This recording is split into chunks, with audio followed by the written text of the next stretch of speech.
Well, across all 7 swing states now, if you look at the polling, Donald Trump is winning in all 7 swing states, including Michigan.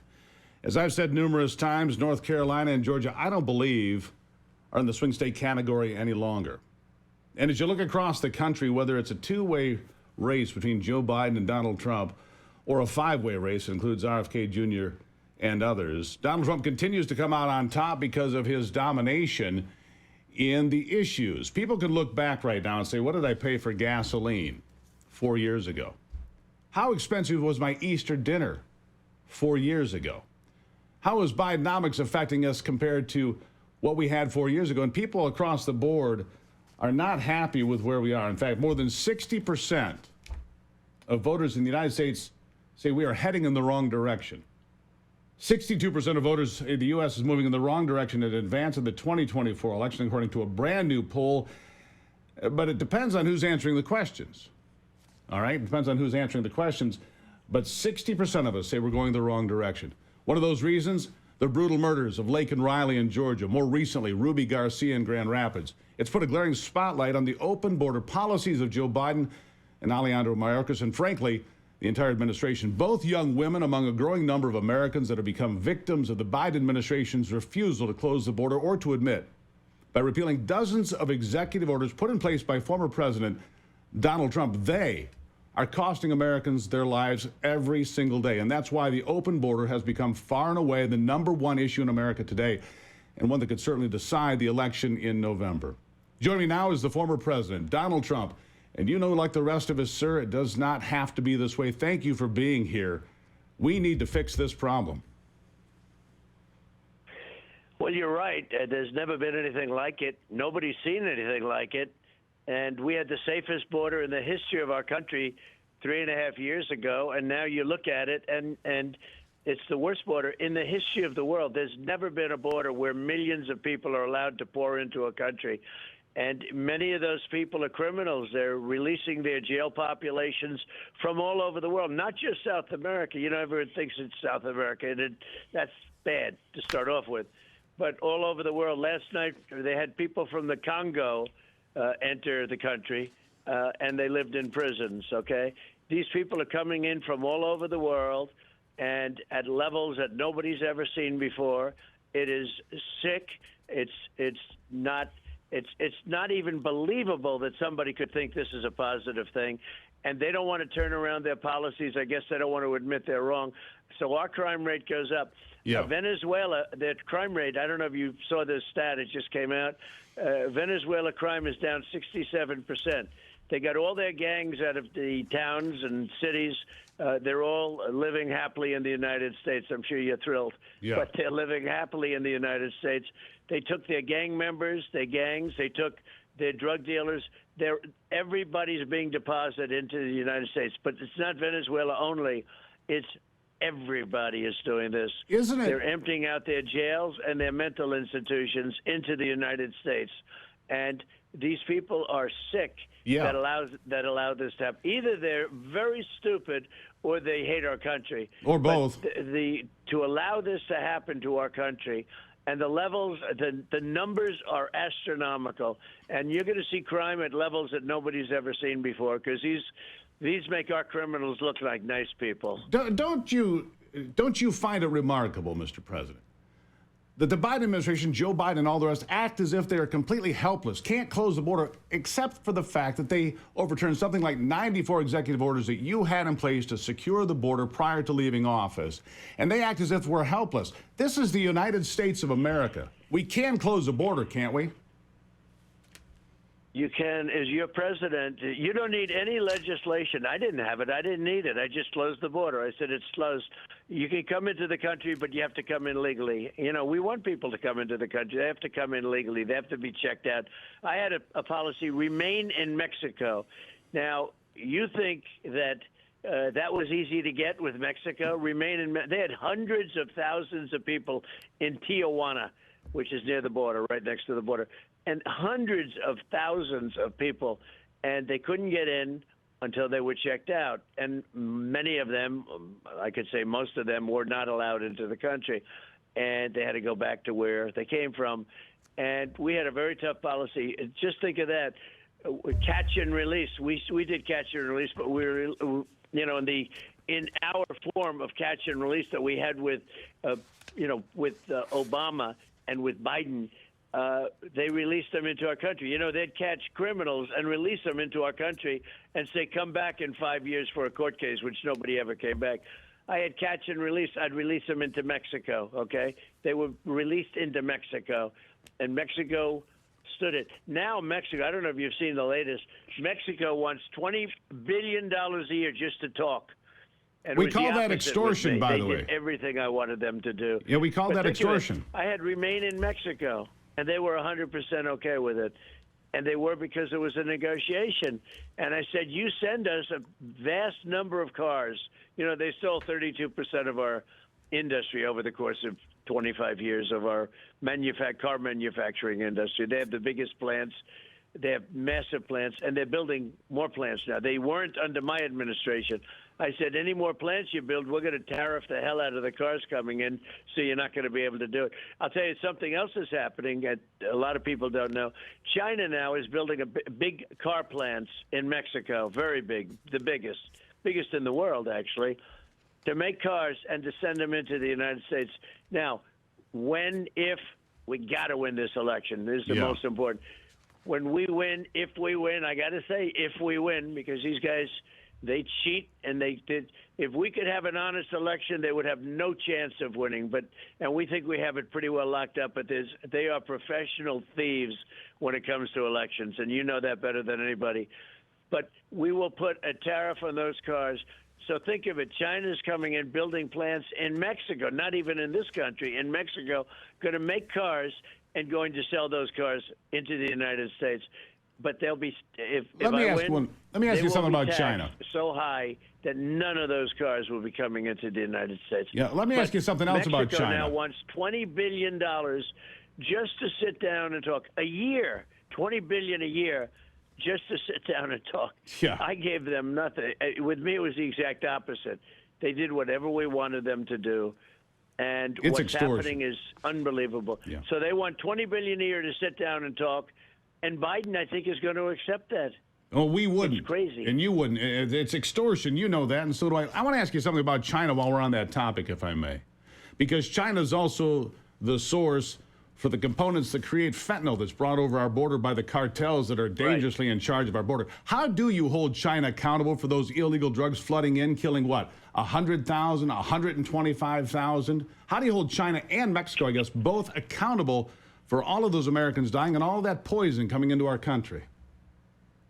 Right. They send it through the southern border. So, as I said, we had the strongest border in the history of our country. I built 571 miles of wall. We were ready to install another 200 miles. That's much more than I said I was going to build. We're ready to do another 200 miles. We had Mexico giving us a fortune in soldiers. I had 28,000 soldiers, Mexican soldiers. I said, I want you to give us 28,000 soldiers. And you've heard me say it before. Yeah. And they gave them to me because they said, if you don't give them to me, I'm going to tax the hell out of your products coming in. So they gave them. I got 28,000 soldiers. And once the wall was built, I mean, what a difference it made. But we were going to add another 200 miles. China sends fentanyl to Mexico, and it comes through. Most of it comes through the southern border. It was slowing down tremendously under when I had it. And I met with President Xi of China, and he was all set to do it. He was going to do the death penalty in China. They have a death penalty in China for drug dealers and drug manufacturers, illegal drug manufacturers. They don't have a drug problem because they have the death penalty. We don't have the death penalty. If we had the death penalty for drug dealers, you would have no drug problem, just like China, just like Singapore. You have countries that have the death penalty for drug dealers. None of them have any drug problems because the penalty is, it's the ultimate penalty, right? None of them have any problems with drugs whatsoever. China has 1.4 billion people. Now, they have a drug problem. They make drugs, and they sell them into the United States. So my deal with him was that he was going to create the death penalty for drug dealers of fentanyl, and that was going to stop. And after that horrible, disgusting result turned out with the election, where we got millions of more votes than I did the first time, millions. We got more votes than any sitting president ever got. after that happened, she reneged on the deal with the Biden people because they weren't going to force anything. They probably don't even know about the deal. But I had a deal with President Xi that he was going to, they have a very powerful death penalty over there for drug dealers. He was going to put the fentanyl makers into that category. It would have stopped it. It would have stopped it cold. But this administration, just like they did with the Abraham Accords, just like they did with everything else, they don't follow through with anything. Let me ask you one more thing. You're coming to Michigan tomorrow, as I talked about at the top of the segment here. You're leading in all 7 swing states. If the election were held today, it'd be a walkaway, whether it's a head-to-head fight with Joe Biden or 5 people in the race, including Robert F. Kennedy Jr., makes no difference. You're winning in all 7 swing states. I don't believe Georgia or North Carolina should even be in that category. I believe they're red states. But Michigan, critical. The EV mandates have become an absolute disaster for Michigan and Ohio and other states because nobody wants them. Fisker, you've probably seen this. Fisker is on the edge of bankruptcy. They dropped the price of their cars by $25,000 here over the weekend, desperately trying to survive. They're not going to. When you come to Michigan, you were here last fall and you said the EV will be the death of General Motors and Ford. What do you say to Michigan blue-collar workers, to middle-class families that say, look, the EV thing is failing. How do we get America back on track and build again? So do you ever have things that are so stupid that you don't believe they really are real? There has to be some sinister plot or something, right? Yeah. Well, the people pouring into our country is one. Who would allow prisoners and people from mental institutions, terrorists, to just pour into our country? You would say that's so stupid it would never happen, but they let it happen. The EV, and I must say, there's nothing more important than what I just said.